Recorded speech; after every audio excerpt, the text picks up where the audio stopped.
What is up, Flick fans, and welcome back to my channel. Today is a very special video. Earlier in the week, I gave you guys my best and worst of April, but now that we are officially 1/3 of the way through 2019, I have seen 68 movies total, and today I'm giving you guys 5 of the best movies, well, the 5 best movies I have seen this year, and then the 5 worst movies I have seen this year. Now, I am not doing them in a particular order. I am not ranking them. I'm saving that for other YouTubers and saving that for my Letterboxd page, which you guys can get down and see what was my actual least favorite and what was my most favorite. I'm just going to tell you guys 5 movies that are my 5 official favorites of the year so far. And once again, this is all personal. This is my list. It doesn't mean it's your list. I need you guys in the comment section down below. Let me know your least favorite movies of the year and your most favorite movies of the year. What movies impacted you and hit you the hardest? This is going to be fun. I can't wait to talk about it.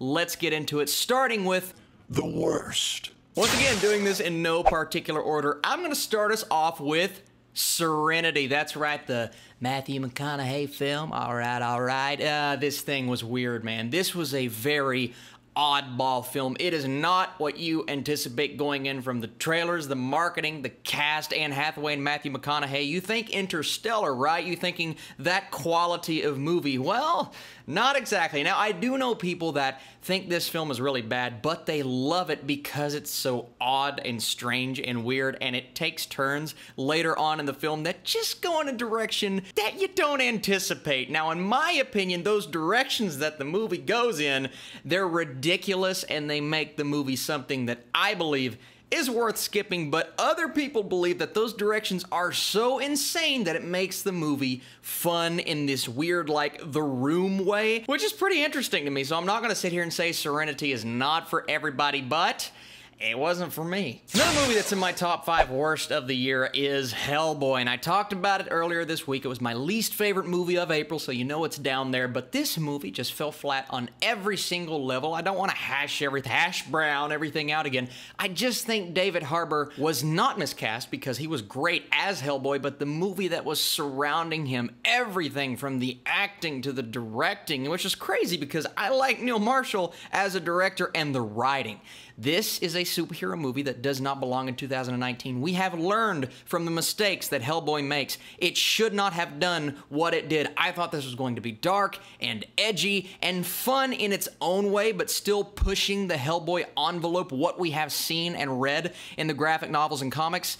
It doesn't do that. It's not edgy. It is just this cliche, conventional superhero movie that we have seen 1,000 times before, and 999 of those times, for me anyways, they were better. You know me, I like to talk about Netflix and review Netflix movies and television shows. Let's put a Netflix movie on this list and talk about The Silence, another movie that I talked about on my April list. There were a lot of April films in my bottom 5, but you know what? The Silence is probably one of the worst ones. This movie didn't do anything right. It is a very similar movie to Bird Box and A Quiet Place, but it doesn't execute as well as those two movies. The quality of this film is so far down there. It's not a nice film to look at. I think some of the side performances were really messy and just plain bad, and the ending is completely ridiculous. A waste of Stanley Tucci, a waste of this premise on Netflix. I didn't love Bird Box. You should go watch that for sure. I did love A Quiet Place, and it is a lot better than this one. I hate to talk smack about animated movies because animated movies, they're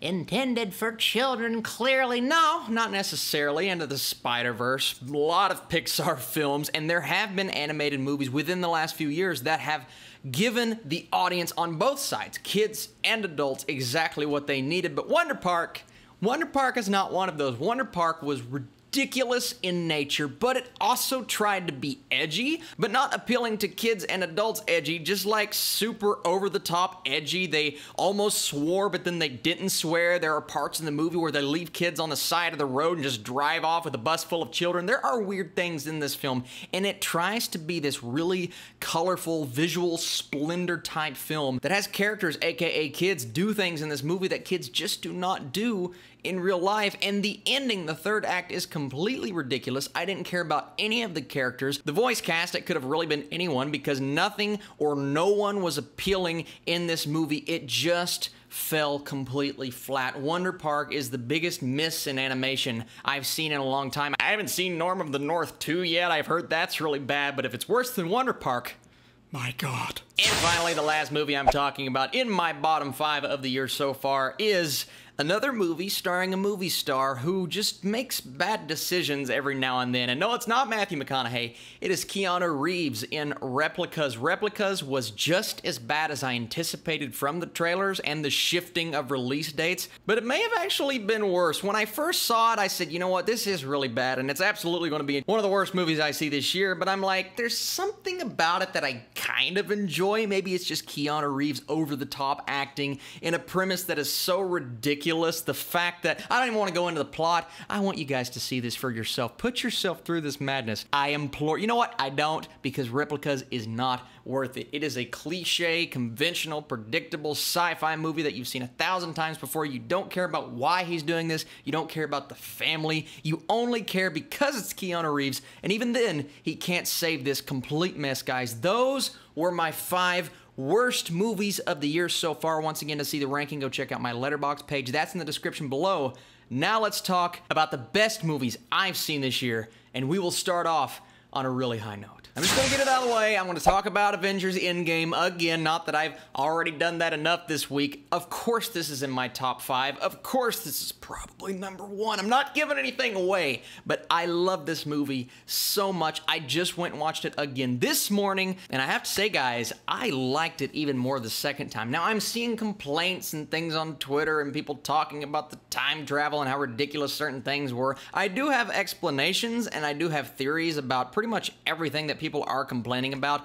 And you look at a movie like Back to the Future, which is one of my favorite movies of all time. The time travel is completely ridiculous. It makes no sense. Some of the worst rules in time travel I've ever seen. They even address that in Avengers Endgame, but people still love it. It's still one of the best movies ever made, according to pretty much everybody. They love that. I don't get the backlash against Avengers Endgame. I do see some of the problems that people are talking about, but nothing that anyone can say can take away the joy that I have for this movie. Just the culmination of the MCU. And I know that's kind of a cliche thing to say at this point, but guys, they completely nailed it. You look at this script, the plot, how in-depth, all of the callbacks to previous movies in the MCU, it's ridiculous. The level of detail. If this doesn't get nominated for something, I don't care what it is at the Academy Awards. Not a technical category, because those come often. I need score. I need Robert Downey Jr. for Best Actor. I need Best Picture. I need something for this movie because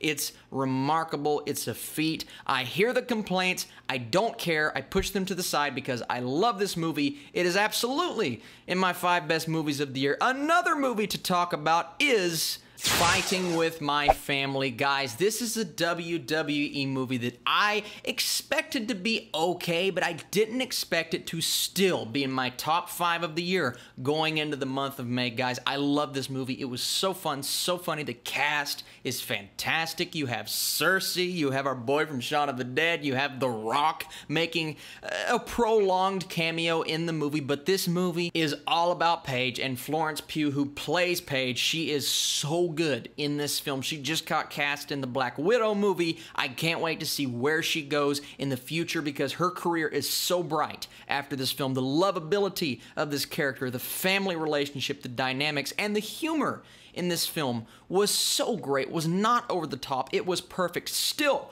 one of the best movies I have seen this year. I want to go back and watch it again because I feel like the more I watch it, the more I'm going to love it, and I absolutely love this film. Now let's talk about Jordan Peele's Us. That's right, still in my top 5 of the year. This movie is freaky and weird and out there. It is a horror movie, unlike a horror movie that you guys have ever seen before, but it's so weird and so strange that it works. Yes, I do still have questions about certain elements of the plot, and not everything makes 100% sense, but I have only seen the movie once. I have to see it again. I loved it the first time. I thought his direction, his style, the cinematography, the score, everything about this movie technically works. And then you have the lovable characters, the great family, the dynamics in there, and what she goes through at the end of the movie and trying to figure out the twists within the twists, guys. Us is an awesome horror film. If you love the thriller and horror genre and Jordan Peele's style from Get Out,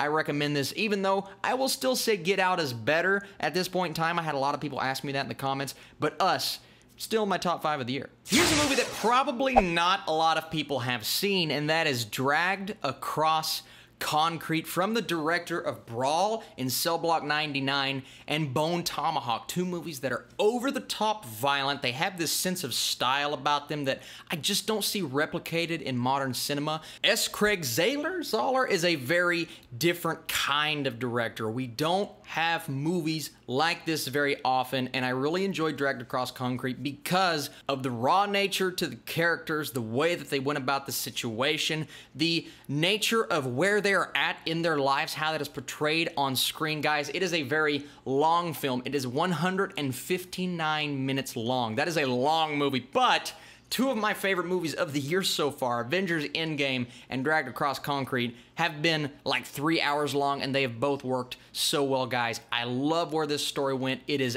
action-packed, filled full of thrills and chills along the way, and that ending, the showdown, if you will, without spoiling anything, guys, I loved it. I thought it was awesome. I can't wait to go back, find some time to watch this again, but I want to watch it again. I feel like it's a movie that my parents are going to love just because of the nature of the buddy cop, not comedy, more thriller, but there are comedic elements to it, guys.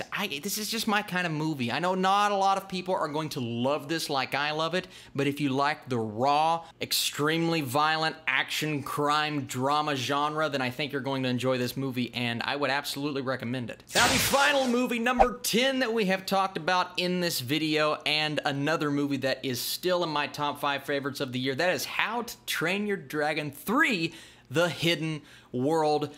Just animation at its finest. Let's talk about the visuals really quick. This was a visually stunning and gorgeous and beautiful movie. I love the way that it looked. They have really mastered storytelling through visuals in this world DreamWorks has created, and I love everything about it. I do think this is the perfect cap to this trilogy. Now, it's not necessarily my favorite in the trilogy. I have to see how it holds up on rewatch. Of course, the movie's going to hold up, but I have to see where it ranks in the How to Train Your Dragon trilogy, because right now, I do have it at number 3, but I do love all 3 of them with everything in me, so I have to see it again. But let's talk about the end to Hiccup's story, guys. This was just fantastic. I want to see more in this world because it's such a beautiful world to explore with great characters, and pretty much everything I said about Wonder Park earlier, this does the opposite. This appeals to kids and adults. This does everything right. The visuals, the characters, the story points, it hits all of them. It is, in its own weird way, this fantasy Game of Thrones, Lord of the Rings-esque epic for kids, but also for adults, and that is why I love this movie. That's why it's in my top 5 favorite movies of the year so far. And guys, that's it. That's my video. The best and the worst of the year so far. Some honorable mentions on the best side. I did have trouble not putting movies like Under the Silver Lake and Shazam and Guava Island and even Dragon Ball Super Broly. I enjoyed that film. It is still in my top 10 of the year, and a movie that I liked that not a lot of other people did like is The Beach Bum. That is in my upper echelon. A lot of people hated that movie. I really enjoyed it, but those are not in my top 5. My top 5 are concrete as of this moment, and then my top 5 worst are absolutely concrete. You're gonna have to be really bad to surpass those. Thank you guys so much for watching this video. Later on, I was going to review Long Shot today. That's most likely going to be tomorrow. A lot of things I have to get through. 3 theatrical releases, a lot of things dropping on Netflix. I may be a bit later on some of those videos, but I'm going to try to crank all of those out this weekend for you guys on Friday and Saturday and Sunday. So please stay tuned to this channel. We got Ugly Dolls, we got The Intruder, we've got Long Shot, a lot of stuff to watch, but you know what? It's absolutely going to be worth it. Thank you guys so much for watching this video, and I will catch you very soon.